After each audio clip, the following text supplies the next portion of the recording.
Saya tanyakan dulu, masih konsisten mau masuk surga Firdaus? Yakin? Bagaimana kalau kita tawarkan cara masuk yang paling tinggi? Mau? Masuk surga Firdaus itu ada dua cara. Cara standar di surah Al-Mu'minun ayat 1 sampai dengan ayat 11. Standar itu. Jaga sholat, kalau ada waktu zakat dititipkan berzakat, jangan berbuat zina, berkata-kata yang sopan, yang baik, bertindak yang bagus, jauhi lagha, itu standar. Ada tingkat paling tinggi. Mau? Masuk surganya itu disambut oleh semua malaikat di setiap pintu surga. Dimulai masuknya dari surga Aden. Dan sebelum masuk saat hisab itu dipakaikan mahkota dulu. Bahkan di alam kubur jasadnya dijaga, gak hancur. Kalau benar cara amalannya. Di alam kuburnya dijaga. Ini kita yakin ya, awas ya. Awas, karena kita kan yakin, ini kan ayat dan hadis. Halo, ini apa? Ayat dan iman kita dipertaruhkan. Kalau nggak yakin berarti imannya dipertaruhkan. Ini bukan Adi Hidayat yang bicara, saya bicara dengan Quran. Bicara dengan apa? Quran. Awas ya. Amalannya satu, terjaga di dunia, terhormat di alam kubur, dimuliakan ketika kembali kepada Allah. Cara kembalinya diberikan mahkota, lalu diminta oleh Allah, hei gandeng bapak ibumu, ajak pasanganmu, panggil keluarga besarmu. Lalu Allah perintahkan semua malaikat berbaris di pintu surga menyambut keluarga ini. Dan malaikat memberikan sambutan kepada mereka dengan mengatakan, Salamun alaikum bima sabartum fa ni'ma uqbaddar. Siapa mereka ini? Tulis ayatnya dulu. Quran surah ke-13 Ar-Ra'd. Ayat 23 sampai 24. Jannatu adni yadkhulunaha. Ada orang-orang hamba-hamba Allah yang akan masuk surga dimulai dari surga Aden. Wa man salaha min abaihim. Orang-orang ini adalah orang-orang soleh tuh yang tadi disebutkan. Yang oleh Allah diminta menggandeng dulu bapak ibunya yang soleh. Ternyata bapak ibunya pun soleh. Diperintahkan oleh Allah, jangan masuk surga dulu, cari bapak ibumu, gandeng dulu. Allahu akbar Pak Ibu. Wa azwajihim, cari pasanganmu, gandeng dulu. Ternyata Bu, kalau suaminya soleh itu bisa gandeng ibu. Kalau istrinya solihah, gandeng suaminya. Wa dzurriyyatihim, cari dulu keluargamu yang beriman, yang soleh, cari semua. Jadi ternyata ada satu anggota keluarga yang jadi syafaat untuk semua keluarganya. Saya maaf dengan kalimat ini ya, tapi saya mohon sekali sebelum kita berpisah sekarang, mohon ya, siapkan satu orang aja di rumah jadi kebanggaan di hadapan Allah di akhirat. Kalau dunia udah banyak ya, bapak bangga anaknya juara 1, juara olimpiade, dapat Nobel, silahkan tuh dunia. Tapi saya titip aja, harus ada satu anggota keluarga kita dibanggakan di hadapan Allah di akhirat. Tunjukkan pada dunia. Gak apa-apa kaya di dunia, biasa. Disebut orang miskin, biasa. Tapi kembali ke akhirat kita punya kebanggaan. Siapa orang-orang ini? Orang-orang ini ternyata ahli Al-Quran. Ahli apa? Ahli Al-Quran. Dari mana taunya?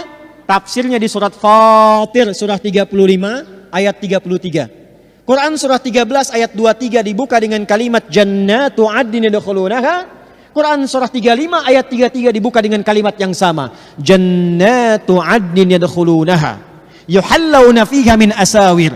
Ada orang-orang masuk surga lewat surga Aden, enggak boleh masuk surga oleh Allah kecuali pakai jubah kehormatan dulu. Pakai gelang-gelang emas, pakai mahkota kehormatan. Siapa orang ini? Ayat 32-nya ternyata ahli Al-Quran. Thumma awrasnal kitab alladhina astafaina min ibadina. Kemudian kami wariskan Al-Quran kepada hamba-hamba pilihan kami. Ketika dipilih oleh Allah, dia konsisten sampai meninggal menjaga Qurannya. Di akhirat dia menjadi syafaat untuk keluarganya. Dan sebelum masuk surga, kata Allah, Allah perintahkan kepada semua malaikat, wal malaikatu yadkhuluna alaihim min kulli bab. Dan malaikat keluar menyambut di setiap pintu surga. mengucapkan selamat kepada keluarga besar ini.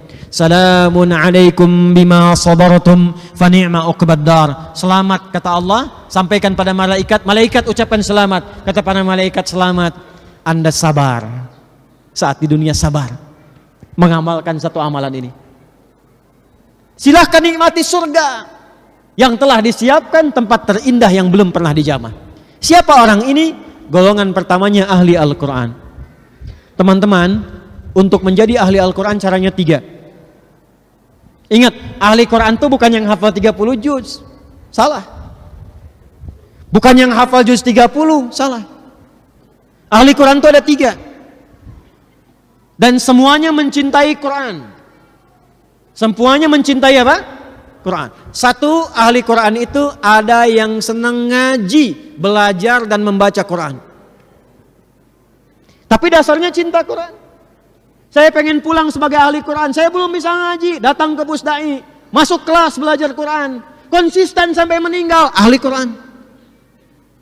Ustazah yang sekarang viral meninggal itu kan, coba lihat buku yang sedang dibaca. Lihat bukunya, doanya apa? Doa khotbul Quran. Itu sedang dengan pengajian ibu-ibu, Bu. Itu pengajian ibu-ibu itu, sedang baca Quran. Sedang khataman doa khotbul Quran itu. Saya bermohon mudah-mudahan itu yang wafat yang paling termulia itu untuk beliau insyaallah. Husnul khatimah. Di bikers nih, kalau saran saya, ya, sekarang siapkan. Ngaji, sepekan ngaji. Datang, belajar gak apa-apa, jangan malu. Untuk kebaikan itu jangan malu. Malu itu kalau maksiat, sombong malu. Riya malu. Jumawa itu malu. Diajak korupsi malu. Diajak ngaji jangan malu. Gak apa-apa sekelas sama anak TK sama anak SD, gak apa-apa. Pulang-pulang ngajang naik motor kan, sambil ngaji sambil hafalan. Ada viral kisah, tahu Muaz? Muaz itu di Mesir. Bapaknya biker, cuman motornya gak sebagus Anda itu. Motor biasa. Apa bahasa Rusianya tuh, butut ya? Itu. Ya, orang menyebutnya motor butut. Tapi apa? Dia jadikan itu sebagai kendaraan surga, road to jannah. Anaknya pengen minta menghafal Quran. Matanya buta, kata orang. Tapi saya selalu mengistilahkan ditutup dari maksiat. Sehingga ringan hisabnya. Guru yang mengajarkannya 20 kilo kurang lebih jaraknya. Maka apa yang terjadi? Bapaknya modifikasi motornya supaya mudah digunakan. Lalu berangkat ke tempat menghafal, konsisten diantarkan bolak-balik. Setiap pulang, bapaknya nulis lagi ayat, disimpan di dashboardnya. Ini kisah nyata teman-teman. Kisah nyata. Di anaknya kalau pulang surat apa, nanti diantarkan, bapaknya nulis lagi. Disimpan di dashboard, di perjalanan, diperdengarkan anak baca. Bapak lihat ke depan, lihat ayat, lihat ke depan, lihat ayat. Singkatnya, tibalah waktu itu. Selesai hafalan, anaknya hafal Quran, bapak yang mengantar, gak hafal. Anaknya yang divonis buta, hafal. Hafal Qurannya, tajwidnya, makhrajnya sempurna seperti syekhnya. Viral kisahnya di dunia Arab. Datang reporter, kemudian datang ke situ mewawancara. Ditanya, perhatikan kalimatnya. Ya Mu'adh, kalau engkau diperkenankan untuk memohon dan permohonan itu terkabul saat ini, kira-kira kamu mau minta apa? Kalau saya diminta bermohon dan permohonan itu akan dikabulkan, perhatikan, maka saya akan memohon kepada Allah saat saya akan menghadap sendirian di hadapan Allah. Enggak ada ayah lagi yang mengantar, enggak ada guru saya yang melindungi, hanya saya dengan Allah mempertanggungjawabkan semua perilaku saya saat hidup di dunia. Maka saya akan berkata, ya Rabb, ya Allah, saya telah berusaha menghafal Quran ini dalam keadaan mata saya buta sampai saya menghadapmu saat ini. Kalaupun saya memiliki banyak dosa sampai dengan hari ini, mohon ya Allah, dengan Quran yang telah saya hafalkan ini, ringankan siksa saya di neraka kalaupun saya harus mendapatinya. Anak kecil, belum dihisab, belum balik, mata buta, menghafal Quran, menjadi ahli Quran, hanya untuk menyiapkan bekal kembali kepada Allah dan minta diringankan siksanya. Siapa kita? Antum yang motornya saya lihat bagus-bagus tuh. Luar biasa, bangga. Jaketnya, pakaiannya, macam-macamnya. Itu dunia teman. Anda kalau pulang dari sini wafat, Apa yang Anda bawa menghadap Allah Subhanahu wa taala?